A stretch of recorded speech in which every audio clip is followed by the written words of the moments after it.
नमस्कार, उत्तराखंड समाचार में आपका स्वागत है। मैं शिखा त्यागी। सबसे पहले मुख्य समाचार।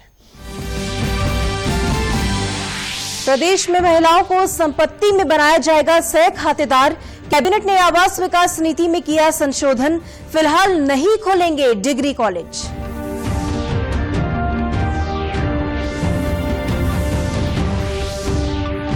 पौड़ी में स्थापित होगा साहसिक खेल प्रशिक्षण संस्थान। सतपुली में 3 दिवसीय साहसिक खेल महोत्सव का आगाज। 150 प्रतिभागी ले रहे भाग।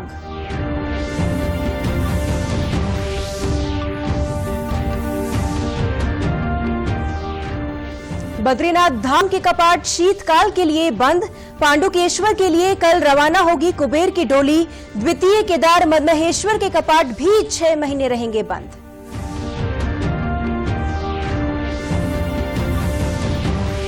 और अल्मोड़ा में 3 दिवसीय हस्तशिल्प कार्यशाला शुरू।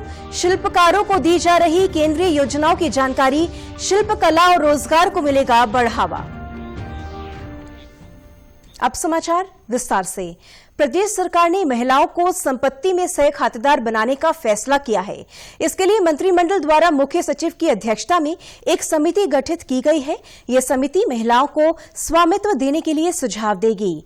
प्रदेश कैबिनेट के फैसलों की जानकारी देते हुए शासकीय प्रवक्ता मदन कौशिक ने बताया कि इस समिति के सुझावों के बाद महिलाओं को संपत्ति के अधिकार मिलेंगे।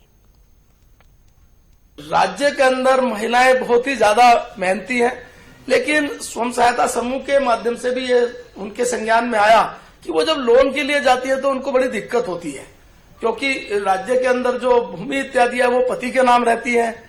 तो आज मुख्यमंत्री जी ने निर्णय लिया कि हम एक मंत्री परिषद की कमेटी बनाकर, जिसमें चीफ सेक्रेटरी अध्यक्ष होंगे, राधा रतूड़ी जी सदस्य होंगे, लॉ सेक्रेटरी सदस्य होंगे, सुशील कुमार सदस्य होंगे।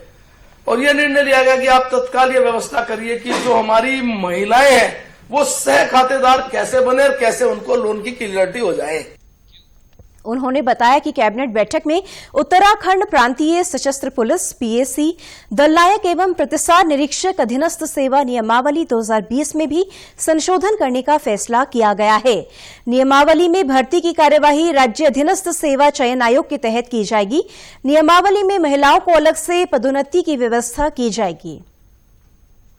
जो हमारी एक पीएससी में जो आरक्षी, मुख्य आरक्षी, उप निरीक्षक, दल नायक, प्रतिसाद निरीक्षक, इनकी नियमावली थी।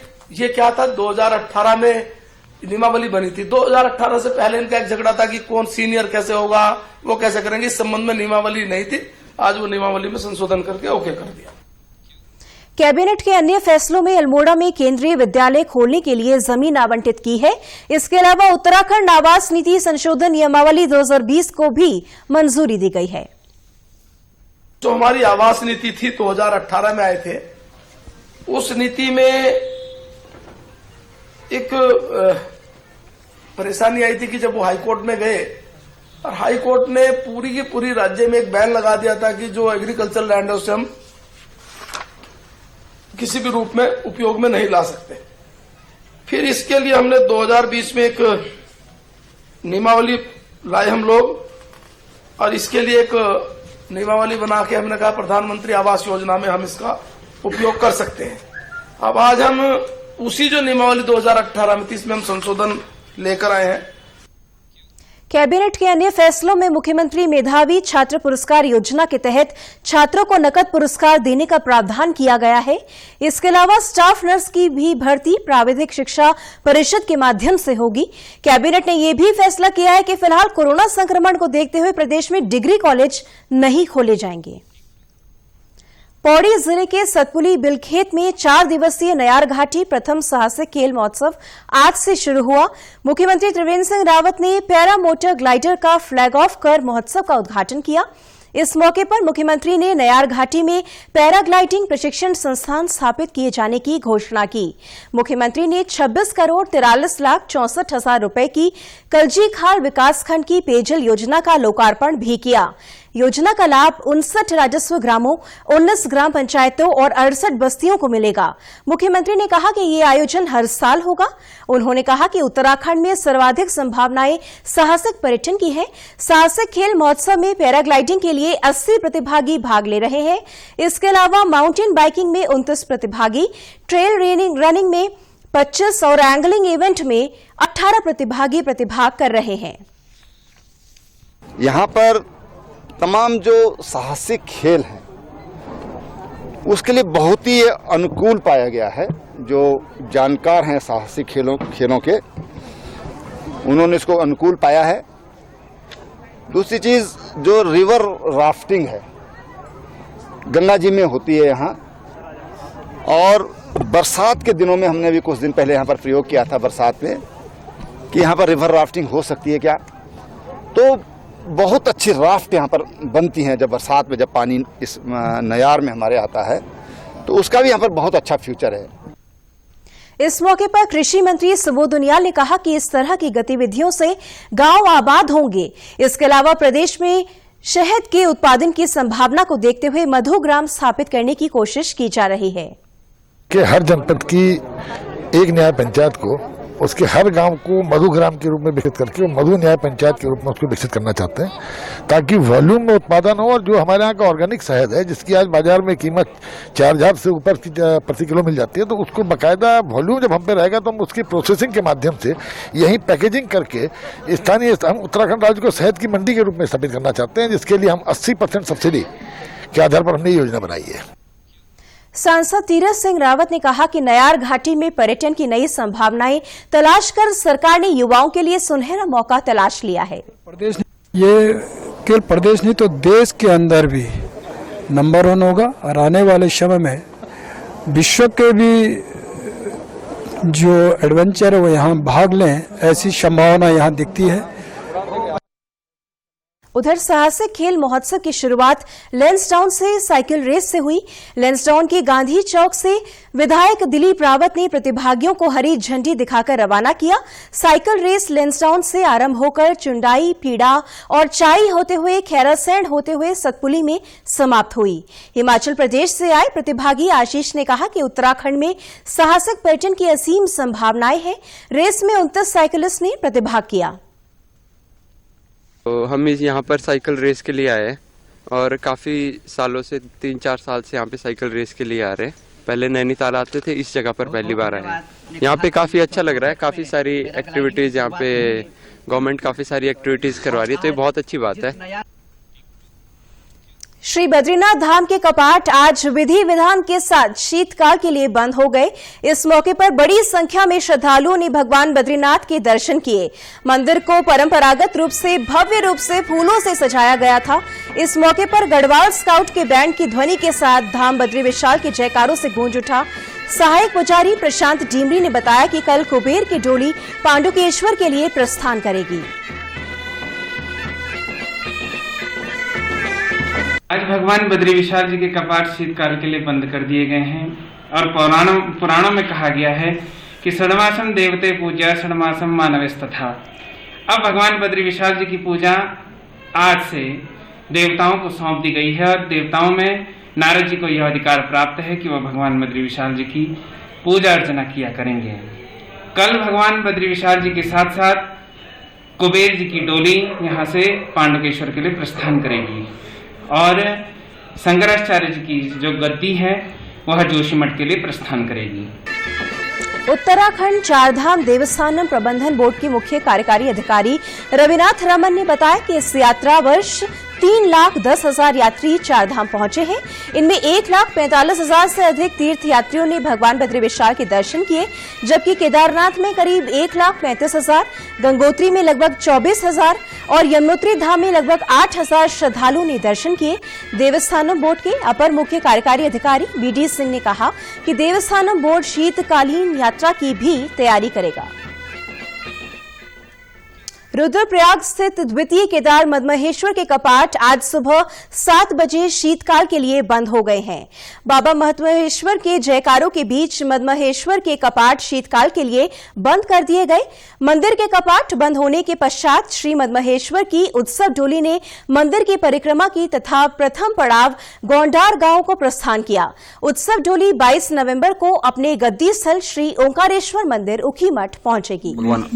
आज भगवान मदमेश्वर द्वितीय केदार मदमेश्वर जी का कपाट आज शुभ दिवस शुभ मुहूर्त में आज ब्राह्मी मुहूर्त में भगवान शुभ समय में भगवान जी का मदमेश्वर जी का कपाट बंद हो गए। आज भगवान जी डोली प्रस्थान करके आज विश्रांति राशि गोंडार में भगवान जी विश्राम करेगा। अगले सुबह मॉर्निंग भगवान का पूजा पाठ होने के बाद भगवान जी गोंडार से प्रस्थान करके राशि में विश्रांत करेगा। उसके बाद राशि से भगवान की डोली प्रस्थान करके गिरिया में विश्रांति होगा। 22 तारीख को सुबह गिरिया से निकल के उखीमठ अपना गद्दी स्थल उखीमठ ओंकारेश्वर मंदिर में बाबा जी विराजमान के शीतकालीन पूजा पवित्र संपन्न किया जाता है। वैली ऑफ वर्ड्स अंतर्राष्ट्रीय साहित्य और कला उत्सव कल से शुरू होगा।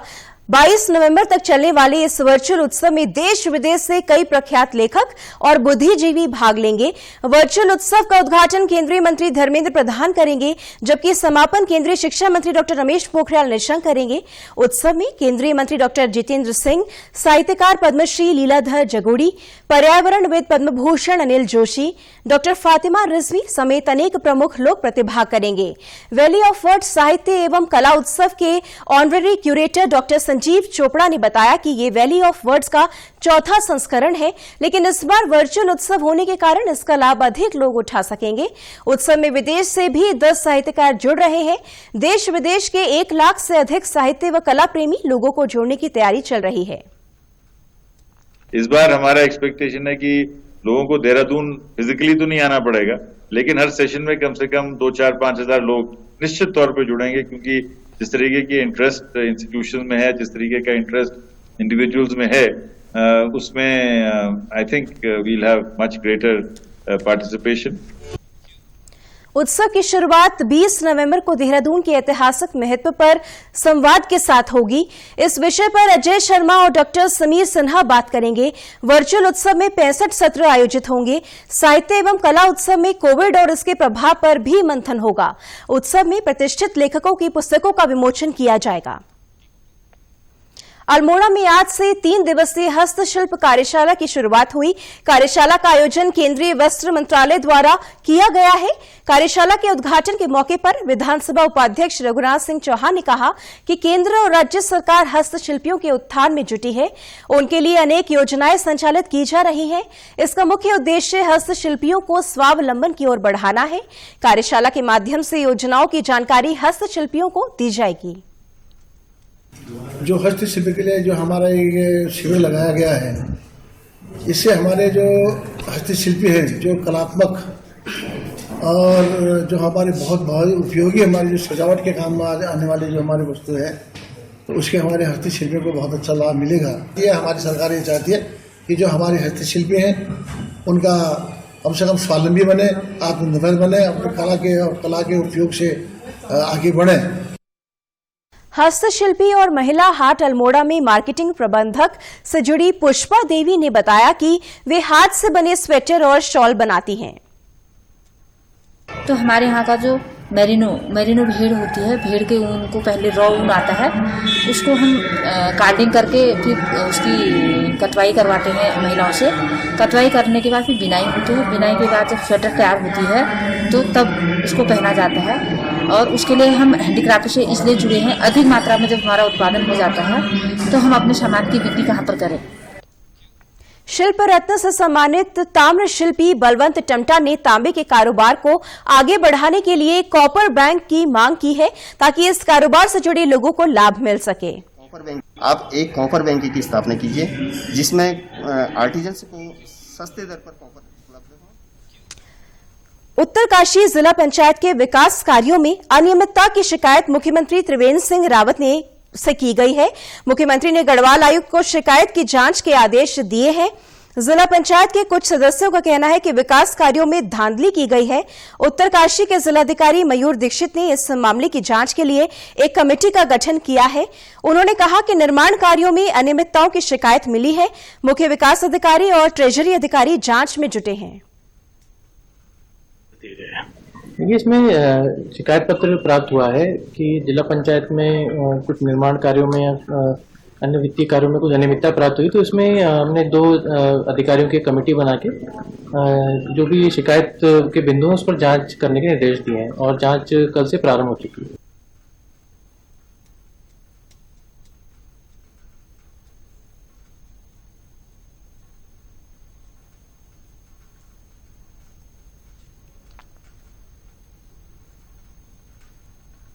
उत्तराखंड की खबरों के लिए आप हमसे सोशल मीडिया के माध्यम से भी जुड़ सकते हैं। हमारा ट्विटर हैंडल है DD News_देहरादून, हमारा फेसबुक पेज है DD News उत्तराखंड और हमारे YouTube channel DD News Uttarakhand को भी आप सब्सक्राइब कर सकते हैं। कोरोना संक्रमण से बचने के लिए मास्क का अनिवार्य रूप से और सही ढंग से प्रयोग करें। साथ ही सामाजिक दूरी का ख्याल रखें, नियमित रूप से हाथ धोएं और याद रखें, कोरोना को हराना है, मास्क जरूर लगाना है। नमस्कार।